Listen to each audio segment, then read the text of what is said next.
the other movie I saw this week, of course, has been hyped to no end and talked about.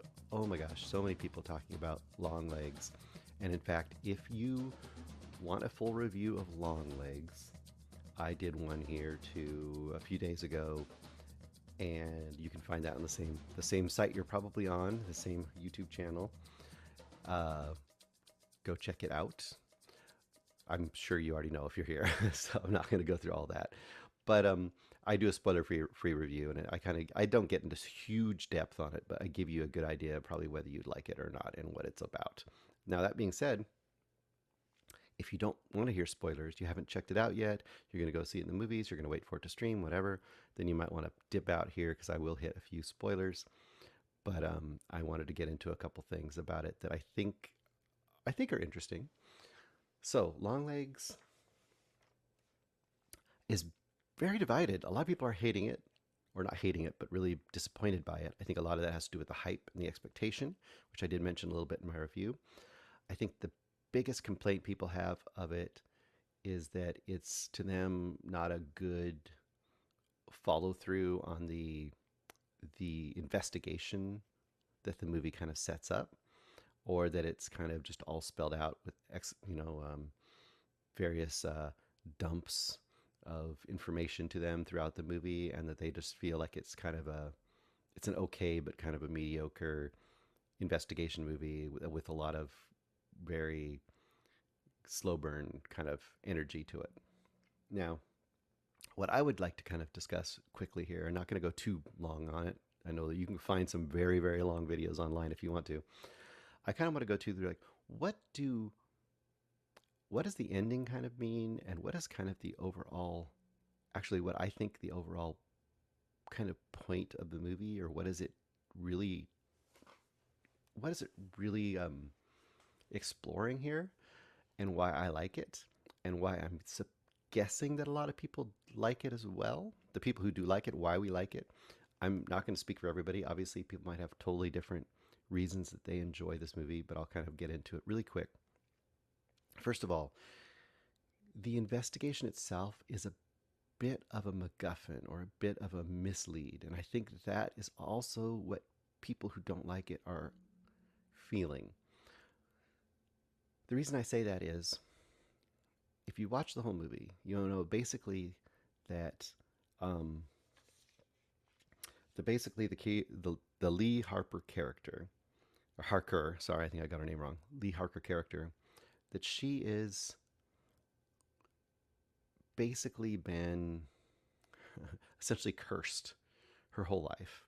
And she is under this quote kind of a spell because Longlegs and her mom essentially are in cahoots and murdering all of these innocent families.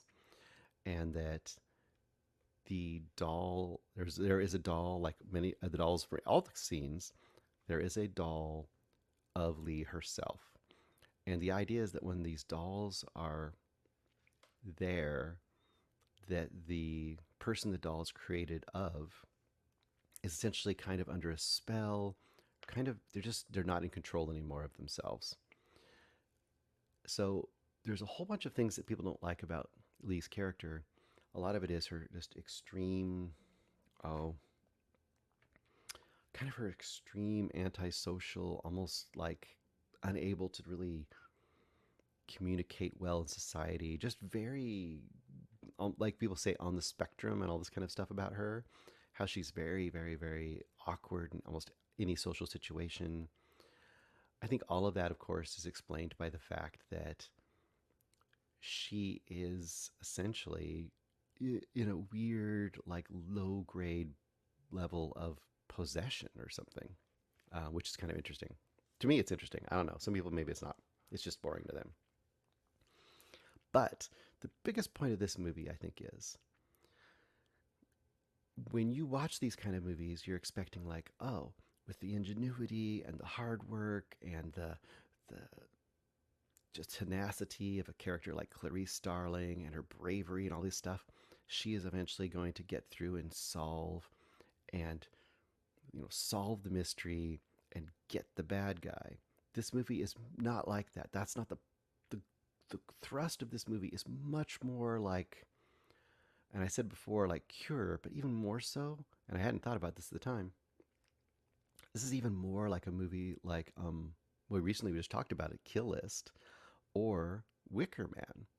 Now you might say like, well, what does this have to do with Wicker Man? This isn't like some pagan, you know, folk horror movie. No, but it's a movie about a main character who thinks they're in control of their life and thinks they are making decisions that change the path of their life and thinks that they are affecting the events of their life when really they are merely a puppet or a quote doll. They are undergoing and part of forces they don't understand and part of a plot they don't understand. She does not understand the plot she's part of with this demonic Satanist stuff that Longlegs is doing. So I think the reason that beginning part doesn't work for some people and really does work for me is that whole beginning part in the investigation is essentially putting us in her shoes. You know, a lot of the time we're put in her shoes. So we're there to think that she's doing all these things, even if she's like, quote, partially psychic or whatever, which I would also crop up to her being weirdly somewhat possessed as well, or under the influence at least. That we think she's doing things and accomplishing things, and we're wrong too. We are also being manipulated by the movie in the same way she's being manipulated by Longlegs. So I think that there's a parallelism there that really I like a lot. Another thing I've heard people complain about is that there's like a exposition dump at one point or a couple points in this movie when it's coming from her boss and he's telling her about the case. I think that's fair because you've got to know what she needs to know unless you're going to actually just follow along and discover it as she does it, which would make it an even longer movie or a totally different movie. So he's going to give her some information about the murder cases so you understand the basic parameters. That doesn't bother me at all. That's no different than any kind of a procedural as far as I'm concerned. The one that people get later is the one that people are annoyed by, I think. And there's a moment where she goes back to her house. She finds a bunch of Polaroids. She's looking through them. And there's this photo of Longlegs that she had taken or had been taken when she was a little girl and met him. And she had absolutely repressed or had been forced to repress this memory. So it hits her. It's almost like one of the few jump scares in the movie. It hits her like a ton of bricks. And then we have this huge information dump on us of what has really been going on, what Longlegs and her mother have been doing specifically. Now, once again, people are like, that's cheap. Why didn't we get to discover that in a more organic way? But also, I appreciate it because not only are we getting hit with it like she's getting hit with it, but also, once again, discovering the stuff in an organic way is kind of not the point of it, right? The point is investigations don't actually uncover the truth because the truth has been manipulated for you the whole time. So they are manipulating this information until the very last minute, and then you are getting it thrown in your face to just like her. That's all I'm trying to say. It's kind of paralleling that as well. Another thing I want to talk about is the very, very end. I know I'm kind of rambling. I didn't write a script down. I didn't write notes. Sorry, guys. If this is boring, you've already left. Whatever. The very, very end, people have been wondering about as well. So all the discoveries have happened. Of course, and it's pretty highly foretold for you anyway. You know that her partner's, what was his name again? Oh, I forget people's name. Agent Carter. So Agent Carter, her partner's daughter, is having a birthday really soon. We know that. So obviously she's probably going to be a new victim. That is true.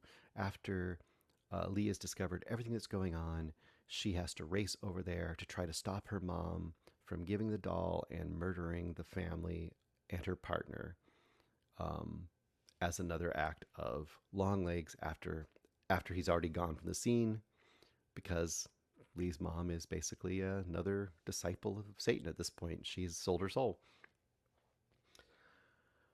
So Lee gets there, and everyone's still alive, but her mom is there, the doll is there, the kid seems to be enthralled by the doll and unable to really do much of anything, kind of being a daze.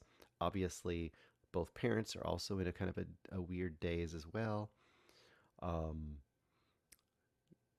Agent Carter and the mom leave the room, and of course, you hear sounds and you know that he's killing the mom.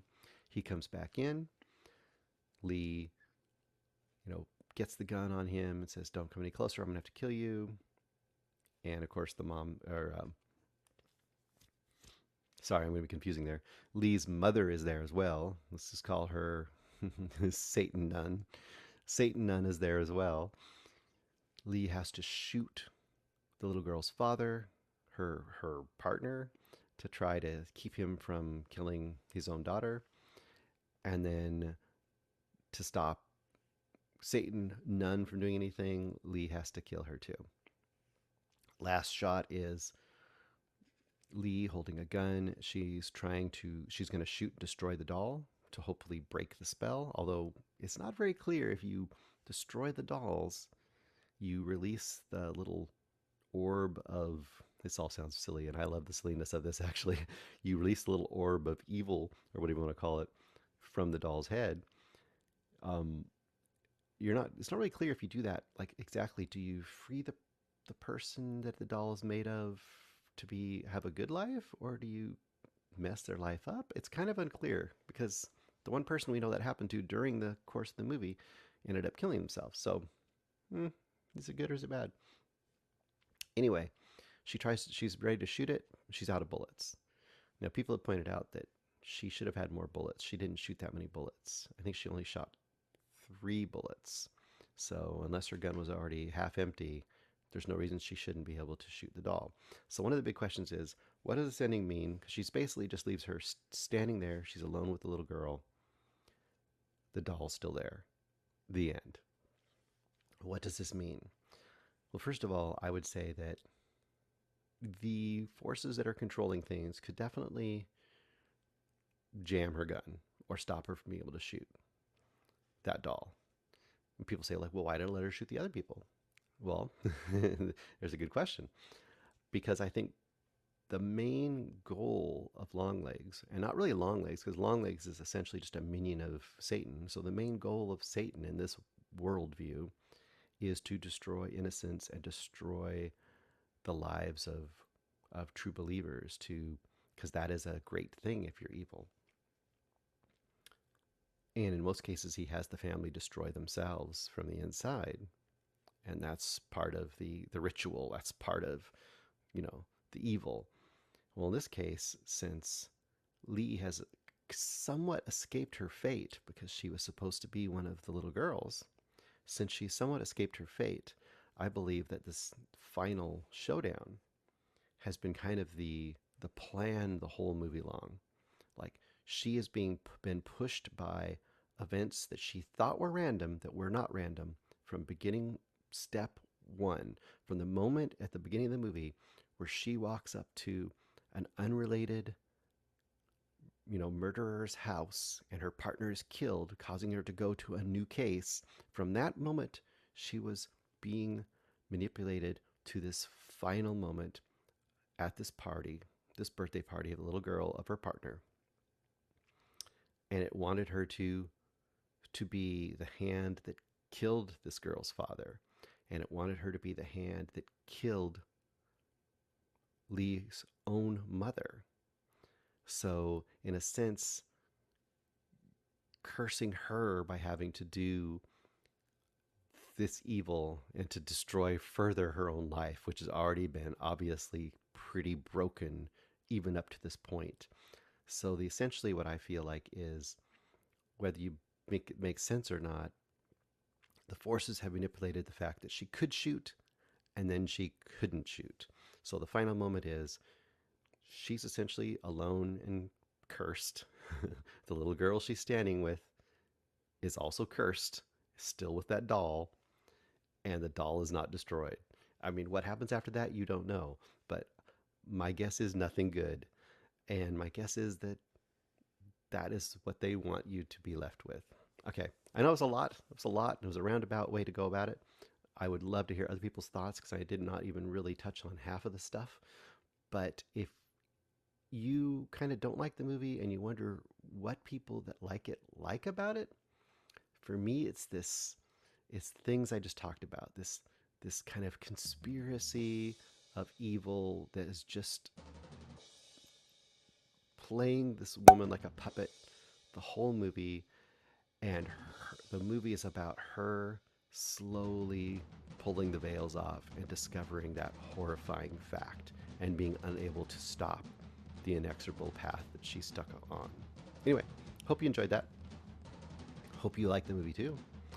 If you didn't, let me know what you didn't like about it. Maybe I'm totally off base. Maybe you just didn't like it because, I don't know, it was bad cinematography. I don't know what it is. Talk to you next week.